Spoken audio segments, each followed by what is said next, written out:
Langsung faedah yang kedua, An Salman radhiyallahu ta'ala anhu. Ini hadis yang diriwayatkan oleh Sayyidina Salman yang dikenal dengan Al-Farisi. Dikatakan Al-Farisi. Ini yang berasal dari Persia. Faris itu Persia. Yang sekarang wilayahnya mungkin Iran. Faris Persia, Al-Farisi. Jadi Sayyidina Salman sahabat Nabi bukan dari asli Mekah. Bukan sahabat Nabi dari asli Madinah. Bukan ya dari Taif, dari Hijaz, enggak. Tapi sahabat Nabi yang datang dari jauh. Yaitu dari Persia. Dari jauh. Sebenarnya Sayyidina Salman Al-Farisi ini bukan seorang budak. Tapi kemudian dia dijadikan sebagai budak. Tapi sebenarnya beliau aslinya bukan budak. Beliau seorang yang ahli dan taat kepada agama. Sebelum datangnya agama Islam. Ya, beliau mencari tahu tentang agamanya Allah Subhanahu wa ta'ala. Jadi beliau datang ke pendeta, ulamanya orang Nasrani, datang kepada ulamanya orang Yahudi, ingin mencari tahu akan kebenaran. Ingin mencari tahu tentang agama Allah Subhanahu wa ta'ala yang benar itu yang mana.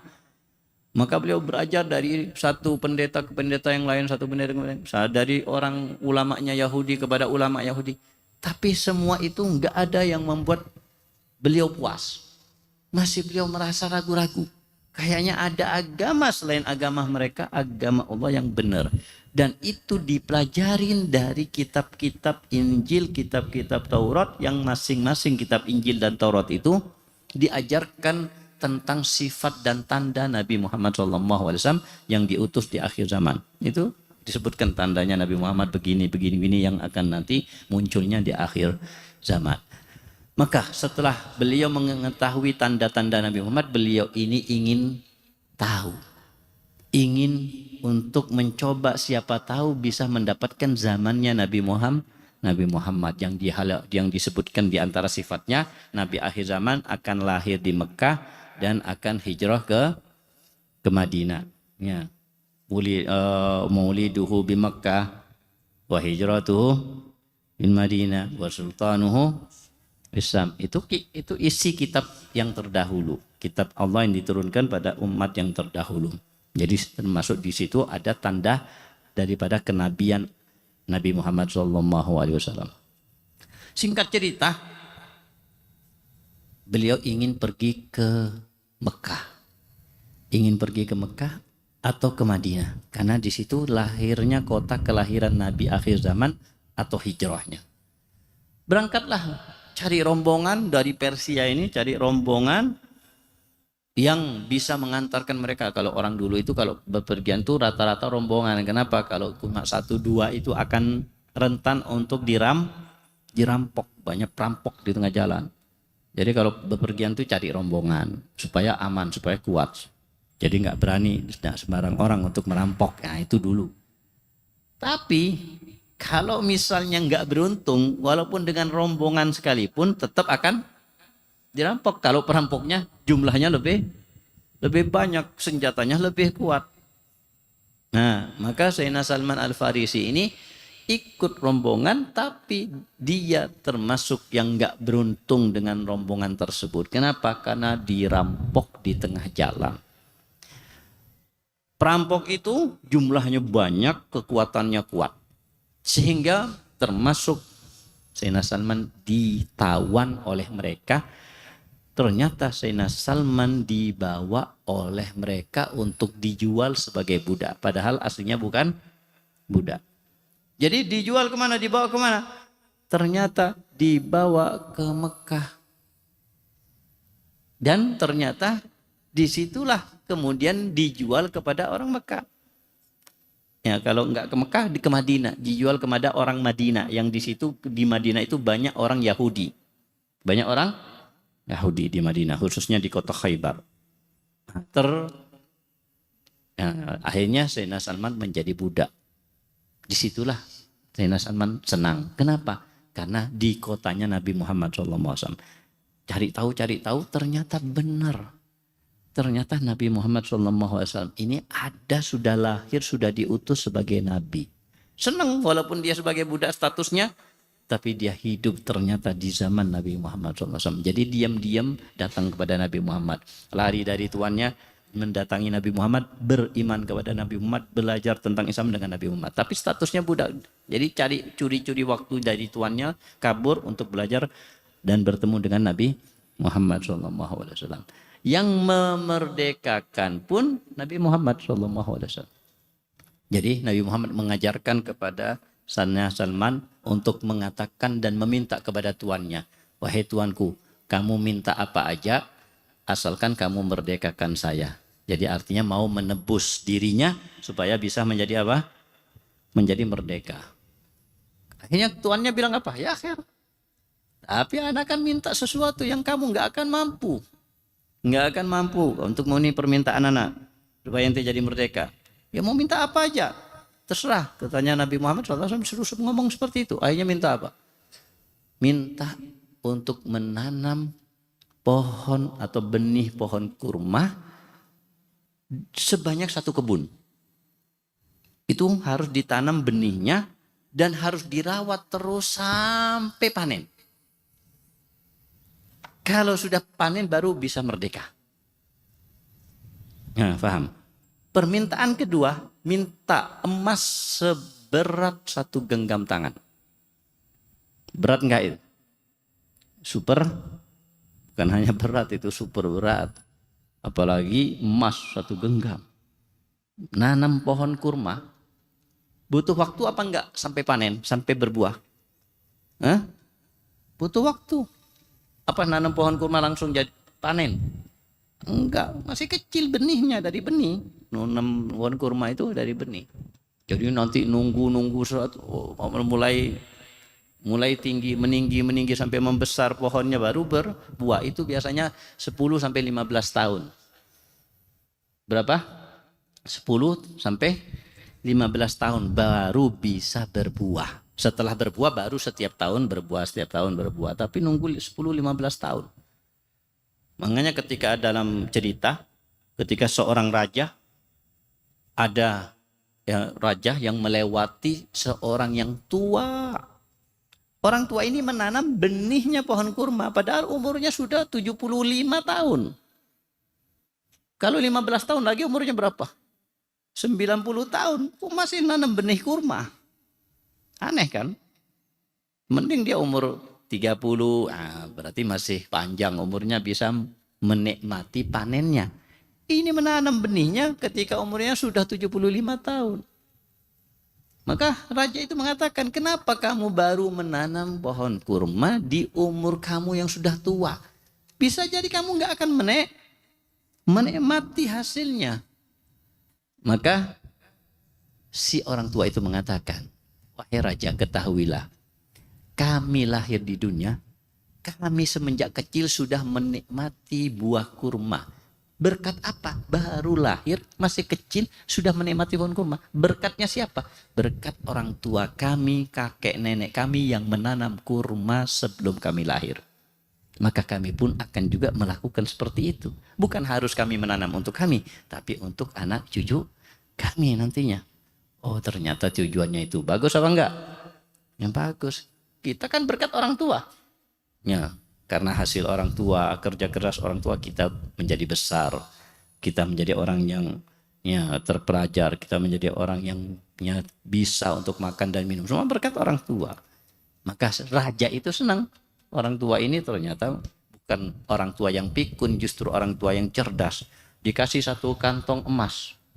Karena senangnya orang raja itu. Raja kalau sudah raja banyak uangnya. Kalau sudah datang royalnya, dermawannya, sebanyak apapun dikasih. 1 kantong emas dikasih. Karena senang sama jawaban inti. Tua-tua normalnya pikun, tapi inti malah cerdas. 1 kantong emas. Maka si orang tua itu mengatakan, wahai raja, alhamdulillah, biasanya orang nanam pohon kurma, benih kurma, itu 15 tahun baru panen. Ini saya baru 5 menit sudah panen. Baru nanam 5 menit sudah panen 1 kantong emas. Wah, pintar juga ini. Dikasih lagi satu kantong emas lagi. Udah dah. Gantinya ini hadiah nanti karena pinter jawabannya nanti.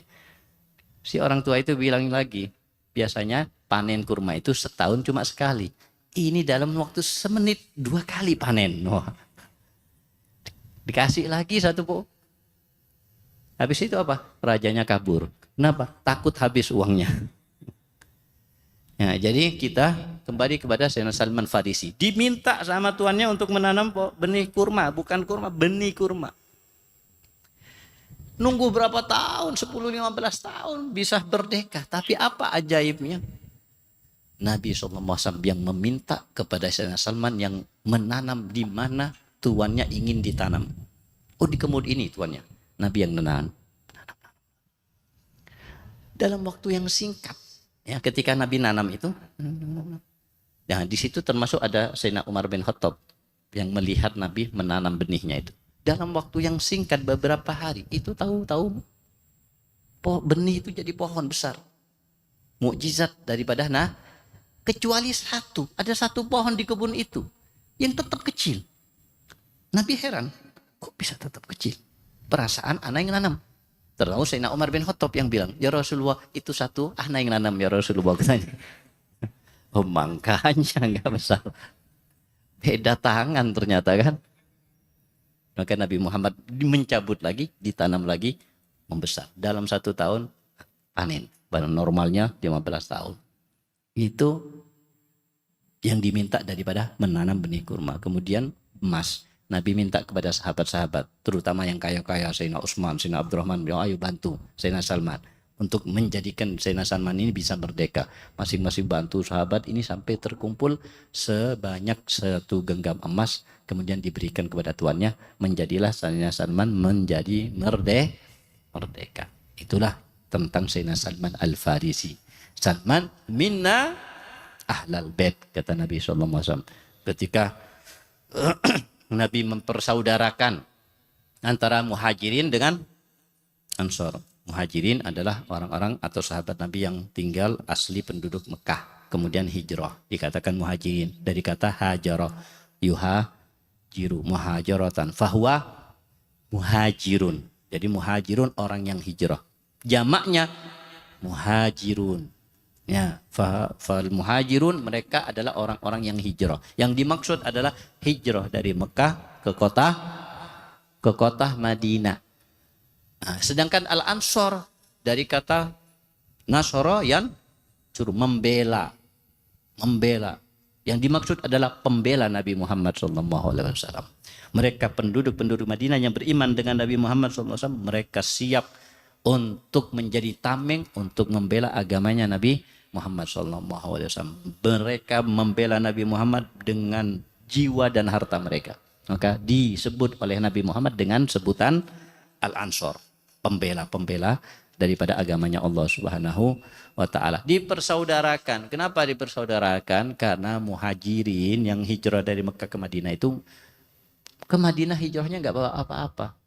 Mereka punya rumahnya di Mekah, punya ladangnya di Mekah. Ini penghasilannya, sumber rizkinya di Mekah. Ditinggalkan itu semuanya demi apa? Demi hijrah. Karena perintah hijrah dari Allah Subhanahu wa Ta'ala. Sehingga ketika hijrah ke Madinah, mereka nggak bawa apa-apa, nggak punya apa-apa, termasuk nggak punya tempat tinggal. Mau kerja di mana? Mereka pendatang kok nggak punya apa-apa. Dipersaudarakan. Sehingga nantinya siapa yang orang Madinah dijadikan sebagai saudara oleh Nabi Muhammad SAW dengan seseorang dari muhajirin, berarti orang Madinah itu harus berbagi hartanya. Jadi masing-masing dari kota Madinah, penduduk kota Madinah berbagi harta dengan saudaranya yang dipersaudarakan oleh Nabi Muhammad SAW dari kalangan muhajirin. Jadi yang punya dua rumah, 1 rumah diberikan. Yang punya uang, separuh uangnya diberikan. Yang punya 2 toko, separuh 1 tokonya diberikan. Yang punya 1 rumah tapi 1 tingkat diberikan. Begitu. Atau yang punya 1 rumah aja, bisa jadi cuma 1 rumah, ya tinggal bareng. Jadi dalam 1 rumah itu tinggal bareng dengan saudaranya. Itu bagaimana Nabi mempersaudarakan mereka. Sampai seperti saudara kandung sungguhan. Hidup 1 rumah, dibagi harta separuh.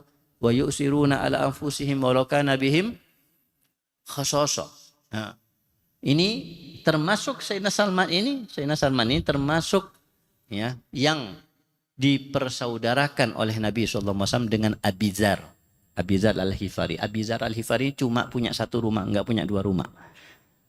Sehingga hidup dalam satu rumah dengan Sayyidina Salman Al-Farisi. Abu Dzar ini. Abu Dzar ya makan bareng di rumahnya, tidur bareng di rumahnya. Sewaktu-waktu Abu Dzar ini suka ibadah. Puasa tiap hari. Tahajud sepanjang malam. Jadi sampai sudah fokusnya ibadah tok. Istrinya enggak dipeduliin. Kalau bahasa Arabnya, bahasa jamaahnya enggak dihawil. Nah, apa enggak dihawil? Enggak diperdulikan. Nah, jadi istrinya ini sampai enggak pernah dandan, enggak pernah pakai pakaian yang bagus, ya compang-camping gitu, sampai pernah ditegur oleh Sayyidina Salman. Kenapa ente enggak seperti istri yang normal seperti ya? Percuma ana mau dandan, percuma ana mau pakai baju bagus. Enggak ditoleh sama sekali oleh suamiku. Sayyidina Salman. Karena ibadah terus Abi Dzar itu mau ibadah. Malam ya, makan itu jarang makan. Sampai suatu waktu siang-siang, jadi Sayyidina Salman disiapkan makan di rumah itu. Maka Abu Dzar mempersilahkan Sayyidina Salman makan. Waktu itu siang hari. Maka Sayyidina Salman dipersilakan makan. Sayyidina Salman jawabannya apa? Ana enggak mau makan sampai ente wahai Abu Dzar ikut makan sama ana. Lu ana puasa, ana enggak makan. Enggak, ya ana enggak mau makan. Makan ente enggak, pokoknya ente harus makan sama ana. Batalkan puasa ente. Dipaksa suruh batalkan. Ayo batalkan puasa ini, batal akhirnya dipaksa. Hanya dibatalkan. Makan bareng. Malamnya disiapkan tempat tidur dan kamar daripada Sayyidina Salman Farisi. Suruh tidur sama Abu Dzar, ini tidur. Masuklah kamar untuk waktunya istirahat itu. Kemudian sebelum tidur, Sayyidina Salman bangun dari tempat tidurnya, mengintip di luar pintu. Ternyata Abu Dzar itu sedang sujud ibadah sama Allah. Padahal malam waktunya tidur, waktunya kumpul dengan keluarga kan. Keluarlah dari kamarnya, meminta Sayyidina Abu Dzar masuk kamar istri ente, ayo. Jangan ibadah tok, tahajud tok, ini sudah banyak pahalanya, nanti kebanyakan pahalanya ente. Ya. Akhirnya dipaksa dirayung masuk kamar. Masuklah Sayyidina Salman kamarnya. Sebelum tidur ngintip lagi, keluar lagi Abi Dzar ini. Tahajud lagi, sholat lagi. Maka diperintahkan Sayyidina Salman untuk masuk kamar istrinya. Ayo, itu ke istri ente, deketin, kumpul dengan istri ente. Yang intinya berkali-kali seperti itu. Lama-kelamaan Abu Dzar hilang kesabarannya. Apa yang dilakukan Abu Dzar? Datang pagi-pagi kepada Nabi Muhammad SAW. Ya Rasulullah, engkau mempersaudarakan dengan Salman. Ini saudara yang enggak benar ya Rasulullah. Anak puasa dibatalin, tahajud, kebiasaan dipaksa suruh tidur, gini ceritain. Rasulullah senyum aja. Dan jawaban Rasulullah mengatakan, Sodaqah Salman. Diulang sampai 3 kali. Hadis Sahih Bukhari. Salman yang benar. Inna li rabbika alaika haqqa. Wa inna li ahlika alaika haqqa. Wa li nafsika alaika haqqa. Iya benar. Allah punya hak terhadap Anda. Anda harus ibadah kepada Allah. Haknya Allah. Tapi juga istri Anda punya hak kepada Anda. Harus ada waktu dengan istri. Harus ada waktu dengan keluarga. Punya hak. Mereka akan menuntut kalau nggak diberikan haknya. Diri Anda sendiri pun juga punya hak yang diharapkan untuk diberikan haknya. Apa haknya diri kita? Harus diberikan waktu untuk kita istirahat. Di waktu makan kita harus makan. Itu hak diri kita. Jangan di waktunya istirahat kita nggak mesti ibadah. Haknya Allah aja. Enggak, itu juga salah. Jadi salah seseorang misalnya yang sudah punya keluarga ditinggal keluarganya. Iktikaf di Baitul Ghaffar ini. Istrinya ditinggal, nggak dikasih makan, nggak dikasih minum. Nggak dikasih uang belanja. Salah apa benar itu? Oh, tapi kan saya itikaf ibadah sama Allah. Dahulukan Allah. Ngaji, sholat, puasa. Tetap salah itu. Orang tua juga gitu. Orang tua punya hak untuk khidmah dengan orang tua. Untuk kita membantu orang tua. Ada waktu untuk kita khidmah kepada orang tua. Jangan di masjid orang tua minta bantuan kita nggak peduliin. Kita dahulukan Allah. Jangan. Ya, semuanya masing-masing ada haknya. Ada waktu untuk Allah, ada waktu untuk keluarga, ada waktu untuk diri kita. Nah, inilah yang terkait dengan Sayyidina Salman Al-Farisi. Sayyidina Salman Al-Farisi sampai dikatakan oleh Nabi kita Nabi Muhammad, Salman ya minna ahlal bait. Salman termasuk bagian daripada kami, keluarga ahlu baitin Nabi. Jadi ini ya di saat ya mereka berebutan. Muhajirin mengatakan Salman itu termasuk di antara kami, para muhajirin. Orang-orang Ansor mengatakan enggak, Salman itu termasuk daripada kami dari kalangan Ansor. Karena Sayyidina Salman bukan Ansor, bukan muhajirin, bukan penduduk Mekah, bukan penduduk Madinah, tapi dia orang asing dari orang. Jadi merebutan biar golongan kami. Hanya Nabi yang memutus. La, Salman minna ahlul bait. Salman bukan golongan ini, tapi golongan kami, keluarga Nabi Muhammad sallallahu alaihi wasallam. Maka banggalah Sayyidina Salman Al-Farisi.